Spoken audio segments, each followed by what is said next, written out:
गांव के सबसे आखिरी छोर पर एक पुराना डाकघर था। ये डाकघर अब बंद हो चुका था, लेकिन एक समय में ये पूरे इलाके का मुख्य डाकघर हुआ करता था। लोग बताते थे कि इस डाकघर के अंदर कुछ ऐसा था जो इसे कभी न भूलने वाला बना देता था।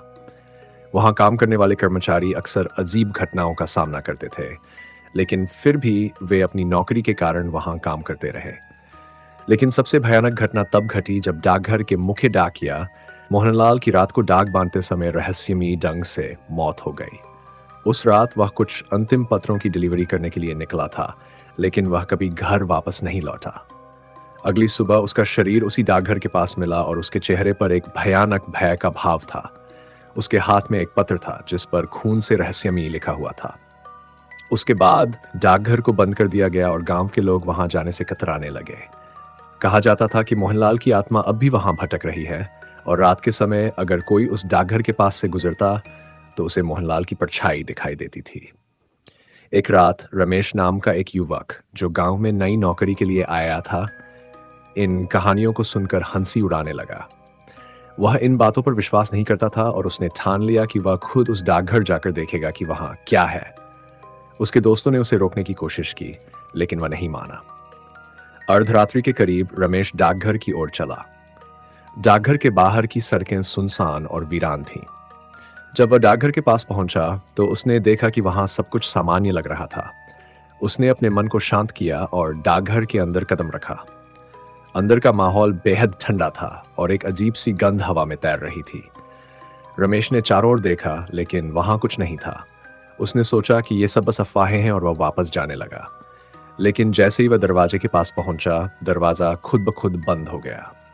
रमेश का दिल जोर से धड़कने लगा। उसने दरवाजा खोलने की कोशिश की, लेकिन दरवाजा जाम हो चुका था। तभी उसे पीछे से किसी के चलने की आवाज सुनाई दी। उसने तेजी से पीछे मुड़कर देखा, लेकिन वहां कोई नहीं था। उसकी सांसें तेज हो गई और पसीना उसके माथे पर आ गया।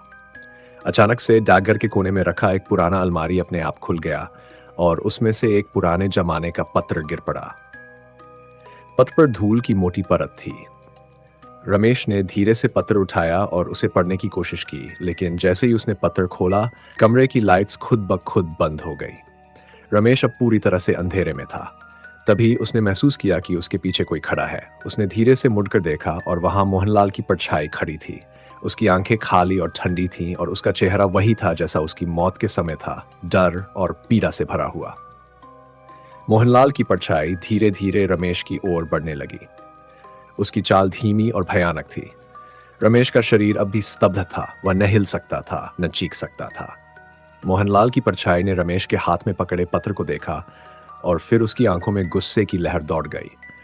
अगली सुबह गांव वालों ने डाकघर के बाहर रमेश की साइकिल देखी। उन्होंने डरते डरते अंदर झांका तो वहां रमेश का शरीर फर्श पर पड़ा था और उसकी आंखें खुली हुई थीं। चेहरे पर वही भयानक डर का भाव था।